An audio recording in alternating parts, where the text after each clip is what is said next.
TVK chief Vijay Tamil Nadu governor Rajendra Vishwanath Arlekar తో భేటీ అయ్యారు. ప్రభుత్వ ఏర్పాటుకు సంబంధించిన అంశాలపై లోక్ భవన్ లో గవర్నర్ తో విజయ్ చర్చిస్తున్నారు. ఎన్నికల్లో టీవీకే అతిపెద్ద పార్టీగా అవతరించినప్పటికీ మ్యాజిక్ ఫిగర్ రాకపోవడంతో రాష్ట్రంలో ప్రభుత్వ ఏర్పాటుపై ఉత్కంఠ కొనసాగుతుంది. ఇక ఇదే అంశంపై నిన్న గవర్నర్ తో భేటీ అయిన విజయ్ ఇవాళ మరోసారి సమావేశమయ్యారు.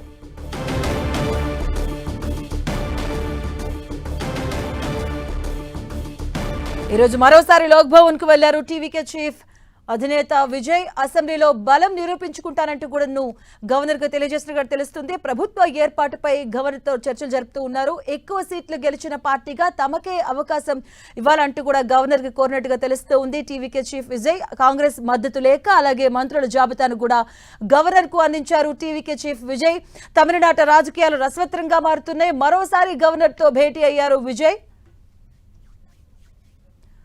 ఇదే అంశానికి సంబంధించిన పూర్తి అప్డేట్స్ మా కరెస్పాండెంట్ మురళి అందిస్తారు. మురళి, మాధవి, కొద్దిసేపటి క్రితమే టీవీకి అధినేత విజయ్ గవర్నర్ని కలవడం జరిగింది. గవర్నర్ రాజేంద్ర విశ్వనాథన్ను లోక్ భవన్కు వెళ్లి మర్యాదపూర్వకంగా కలిశారు. ఆయన వెంట కొంతమంది గెలిచిన ఎమ్మెల్యేలు, ముఖ్య నేతలంతా కూడా విజయ్ వెంట ఉన్నారు. మనం చూసాము, ఇది ఇప్పుడు ఈవేళ కలవడం మళ్ళీ రెండోసారి. ఇదివరకే తనకు దాదాపు 107 మంది టీవీకే సభ్యుల మద్దతుతో పాటు 5 మంది కాంగ్రెస్, అంటే దాదాపు 112 మంది ఉన్నారు. ఈ నేపథ్యంలో తనను ప్రభుత్వ ఏర్పాటుకు ఆహ్వానించారంటూ రెండోసారి గవర్నర్ కొద్దిసేపటి క్రితమే విజయ్ కోరడం జరిగింది.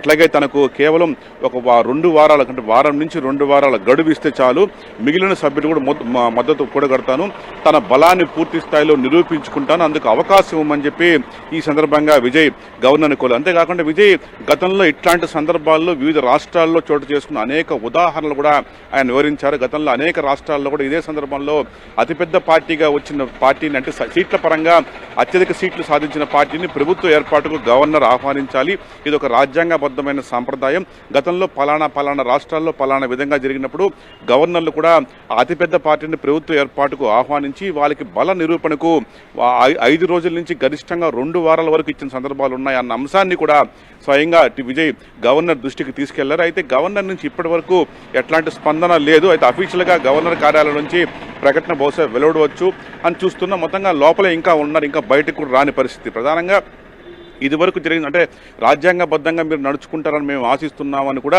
గవర్నర్తో విజయ్ మాట్లాడుతున్నట్టుగా మనకు తెలుస్తోంది. ఈ నేపథ్యంలో అసలు గవర్నర్ స్పందన ఎలా ఉంటుందనేది మాత్రం కొంత సంచలనంగా మారింది. ఎందుకంటే ఆయన ఇదివరకే నేను మొన్న కలిసినప్పుడు సుతరాము తిరస్కరించారు. కాబట్టి నాకు మ్యాజిక్ ఫిగర్ 118 అనే మ్యాజిక్ ఫిగర్ కనిపించకపోతే తాను ప్రభుత్వ ఏర్పాటుకు ఆహ్వానించలేను, కేవలం 112 మంది సభ్యులతో ప్రభుత్వ ఏర్పాటుకు నేను ఎలా ఆహ్వానించాలి, ఆ బల నిరూపణకు మీకు అవకాశం లేదు, అంటే ఇప్పటికిప్పుడు ప్రభుత్వ ఏర్పాటుకు అవకాశం లేదు, కాబట్టి మీరు అందరి మద్దతు కూడగట్టుకుని మళ్ళీ తనను కలవాలంటూ కూడా గవర్నర్ ఇది వరకు విజయ్కి సూచించారు. మరి ఈవేళ రెండవసారి కూడా ఆయన గవర్నర్ని కలవడం కొంత సంచలనంగా మారింది.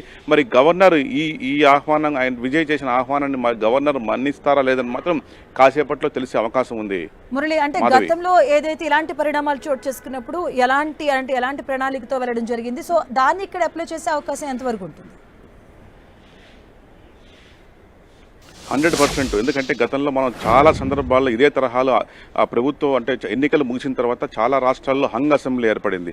అట్లాగే కొన్ని చోట్ల దాదాపు విజయానికి, అంటే సంపూర్ణ విజయానికి, మ్యాజిక్ ఫిగర్కి అడుగు దూరంలో ఆగిపోయిన సందర్భాలు ఉన్నాయి. ఇట్లాంటి సందర్భాల్లో ఆయా రాష్ట్రాల గవర్నర్లు కొంత రాజ్యాంగ సాంప్రదాయాన్ని పాటిస్తూ సీట్ల పరంగా అతిపెద్ద పార్టీని ప్రభుత్వ ఏర్పాటుకు తొలుత ఆహ్వానించాల్సి ఉంటుంది. మిగిలిన దానికంటే కొంత గడువు ఇస్తారు. అయితే మరి ఎక్కువ రోజులు గడవు, ఎందుకంటే ఎక్కువ రోజులు గడువిస్తే బేరసారాలకు అవకాశం ఉంటుందన్న నేపథ్యంలో గతంలో కర్ణాటక విషయంలో కానీ, ఇంతకుముందు వేరే రాష్ట్రాల విషయంలో కానీ 3 రోజులు 4 రోజులే గడువు ఇచ్చిన సందర్భాలు కూడా ఉన్నాయి గవర్నర్, ఎందుకంటే ఎక్కువ బేరసారాలకి అవకాశం కల్పించకుండా. ఇప్పుడైతే విజయ్ 2 వారాల సమయం అడుగుతున్నారు. తనకు మ్యాజిక్ ఫిగర్ కావాల్సిన కేవలం 6 మంది సభ్యుల దూరంలోనే తాను ఉన్నాను, కాబట్టి తాను మ్యాజిక్ ఫిగర్ను సమకూర్చుకుంటాను, మిగిలిన 6 మంది సభ్యులు కూడా సమకూర్చుకుంటాను, కాబట్టి తాను ఫ్లోర్ టెస్ట్కి, అంటే సభలో ఫ్లోర్ టెస్ట్ కూడా సిద్ధంగా ఉంటానని కూడా విజయ్ చెప్పే సందర్భం ఉంది. గతంలో జరిగిన అనేక రాష్ట్రాల ఉదాహరణ ఉదాహరణలు కూడా గవర్నర్కు విజయ్ వివరించే ప్రస్తుతం కొనసాగిస్తూ ఉన్నారు. ముందుగానే అనుకున్నారు ఇట్లాంటి అంటే రాజ్యాంగబద్ధంగా ఆ సాంప్రదాయాన్ని పాటిస్తూ మీరు కూడా నన్నే ప్రభుత్వ ఏర్పాటుకు ఆహ్వానించి నాకు సమయం ఇవ్వాలని కూడా విజయ్ కోరుతున్న పరిస్థితి కనిపిస్తోంది. కాబట్టి లేదా ఈ విషయంలో మరి గవర్నర్ నిర్ణయం ఎలా ఉంటుంది, గవర్నర్ నిర్ణయం మళ్ళీ ప్రతికూలంగా ఉంటే ఆల్టర్నేట్గా విజయ్ ఏం చేయబోతున్నారన్న ప్రశ్న కూడా మొదలవుతుంది. ఇందులో భాగంగా ఆయన సుప్రీంకోర్టును ఆశ్రయిస్తారా లేక భారత రాష్ట్రపతిని కలుస్తారా అన్న ప్రశ్నలు కూడా తలెత్తుతూ ఉంది. ఇట్లాంటి సందర్భాల్లో సాధారణంగా సుప్రీంకోర్టును ఆశ్రయించి తనను ప్రభుత్వ ఏర్పాటుకు ఆదేశించేలా గవర్నర్ని మీరు ఆదేశించండి అని కోర్టు కోరే అవకాశం లేదు. ఈ రాజ్యాంగ సంక్షోభం సందర్భంలో గవర్నర్ వ్యవహార శైలి భిన్నంగా ఉంది. ఆయన తన పట్ల పక్షపాత వైఖరి చూపిస్తున్నాడు, తన పట్ల తనకు అనుకూలంగా ప్రవర్తించాలని చెప్పి రాష్ట్రపతికి కూడా ఫిర్యాదు చేసే అవకాశం ఉంటుంది. కాబట్టి ఏ మార్గాన్ని విజయ్ ఎంచుకుంటారు అనేది కూడా కొంత ఆసక్తికరంగా ఉంది. ఏదేమైనా సరే ఈవేళ గవర్నర్తో భేటీ తర్వాత వచ్చే ఫలితం పట్టే విజయ్ నెక్స్ట్ అడుగు ఉండబోతోంది. మురళి, ఇప్పటివరకు కాంగ్రెస్ మాత్రమే బహిరంగ విజయ్ పార్టీకి మద్దతుగా ప్రకటించడం జరిగింది. 112కు చేరుకుంది సభ్యుల సంఖ్య. సో మిగతా లెఫ్ట్ పార్టీలు కాబట్టి చిన్న చిన్న పార్టీలు ఎంతవరకు విజయ్తో కలిసి వెళ్ళే అవకాశాలు ఉంది? ఎందుకంటే వారు వేరే పార్టీ కూడా మద్దతు ఇస్తున్నట్టు కూడా ఎక్కడ ప్రకటించే సందర్భాలు కూడా లేవు. ఇప్పటి వరకు మిగతా పార్టీలు ఏ పార్టీ నుంచి కూడా తాము విజయ్ పార్టీకి మద్దతు ఇస్తున్నట్టు ఇప్పటి వరకు ఎలాంటి ప్రకటన రాలేదు, ఒక్క కాంగ్రెస్ పార్టీ తప్ప. డిఎంకే కూటమిలో డిఎంకేని వదిలేసి కాంగ్రెస్ పార్టీ బయటకు వచ్చి బహిరంగంగానే విజయ్ పార్టీకి మద్దతు పలికాయి. అదే డిఎంకే కూటమిలో ఇంకా సిపిఎం ఉంది, సిపిఐ ఉంది, విసికే పార్టీ ఉంది, ముస్లిం లీగ్ పార్టీ ఉంది, ఇంకా ఎండిఎంకే పార్టీ ఉంది. ఇట్లాంటి పార్టీలు ఏవి కూడా ఇప్పటి వరకు కూడా విజయ్కు మద్దతు ఇస్తున్నట్టు చెప్పట్లేదు. అన్నా డిఎంకేలో కూడా అన్నా డిఎంకేతో పాటు బీజేపీ ఉంది, పిఎంకే ఉంది. కాబట్టి వాళ్ళెవరూ కూడా ఇప్పటి వరకు కూడా విజయ్ పార్టీకి మద్దతు ప్రకటించలేదు. కేవలం కాంగ్రెస్ పార్టీ మాతో కూటమిలో డిఎంకే కూటమిలో ఉన్న మాతో పాటు కలిసి ఎన్నికల్లో పోటీ చేసిన కాంగ్రెస్ పార్టీ ఉన్న పలంగా విజయ్ పార్టీకి మద్దతు పలకడాన్ని డిఎంకే కూటమిలోని వామపక్ష పార్టీలు వీసీకే పార్టీ ఏమాత్రం జీర్ణించుకోలేకపోయింది. కలిసి మనం ఎన్నికల్లో పోటీ చేసాం, మీరు ఉన్న పలంగా మాతో ఒక మాటగా చర్చించకుండా మీరు విజయ్ పార్టీకి ఎలా మద్దతు పలుకుతారని వామపక్ష పార్టీలు గత 2 రోజులుగా గుర్రుగా ఉన్నాయి. ఈవెన్ వీసీకే పార్టీ అధినేత తిరుమావలవన్ కూడా మీడియాతో మాట్లాడడం జరిగింది. ఆయన కూడా కాంగ్రెస్ వ్యవహార శైలి తప్పుపట్టారు.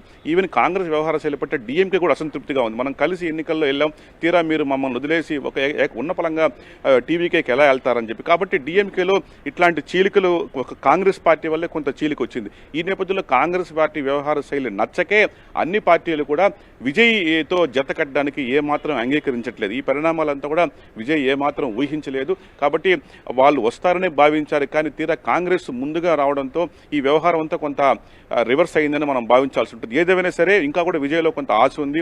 మరోవైపు డిఎంకే నుంచి అన్నా డిఎంకే నుంచి కూడా కొంతమంది స్వతహాగా వచ్చి తనకు మద్దతు పలుకుతారని విజయ్ చాలా ఆశాభావంతో ఉన్నారు. మరి ఎట్లా జరగబోతుంది, గవర్నర్ నిర్ణయం ఎలా ఉండబోతుంది అనేది కొంత ఇప్పుడు అత్యంత ఆసక్తికరంగా ఉంది. రాజకీయాల్లో ఒక సస్పెన్స్ అయితే కొనసాగుతూనే ఉంది ఎన్నికల ఫలితాల తర్వాత అప్పటి నుంచి కూడా. అలాగే ఇప్పుడు ఈ రోజు కూడా స్టాలిన్ కూడా ఒక వీడియో రిలీజ్ చేశారు. అంటే 6 నెలలు మేము టైం ఇస్తాం, అంతవరకు ఎటువంటి ఇబ్బంది పెట్టడం అని. అలాగే మరోవైపు అన్నా డిఎంకే అధినేత పళనిస్వామి కూడా గవర్నర్ని కలవబోతున్నారన్న వార్తలు కూడా వినిపిస్తున్నాయి. సో తమిళనాట రాజకీయాలు మరింత ఎలాంటి పరిణామాలు ఉండే అవకాశం ఉంటుంది? ఖచ్చితంగా స్టాలిన్ అయితే ఆ మేరకు ఒక వీడియో రిలీజ్ చేశారు. అంటే ప్రభుత్వ ఏర్పాటుకు తాము ఎట్లాంటి అడ్డంకులు సృష్టించబోము, మీరు అనుకున్నది చేయండి, మిమ్మల్ని ఎక్కడా కూడా ఇబ్బంది పెట్టే ప్రశ్న ఉండదని ఒక వీడియో రిలీజ్ చేశారు. అయితే ఆయన ఏ కాంటెక్స్లో రిలీజ్ చేశారని మాత్రం ఇంకా తెలియాల్సి ఉంది. మరోవైపు అన్నా డిఎంకే అధినేత పళనిస్వామి గవర్నర్ అపాయింట్మెంట్ కోరని ప్రచారం జరుగుతున్నప్పటికీ ఇప్పటి వరకు అఫీషియల్గా ఏమీ లేదు. అంటే ఆయన ఏ కారణంగా కోరే అవకాశం ఉంది? వారి వద్ద ఉండేది కేవలం 47 మంది ఎమ్మెల్యేలు మాత్రమే.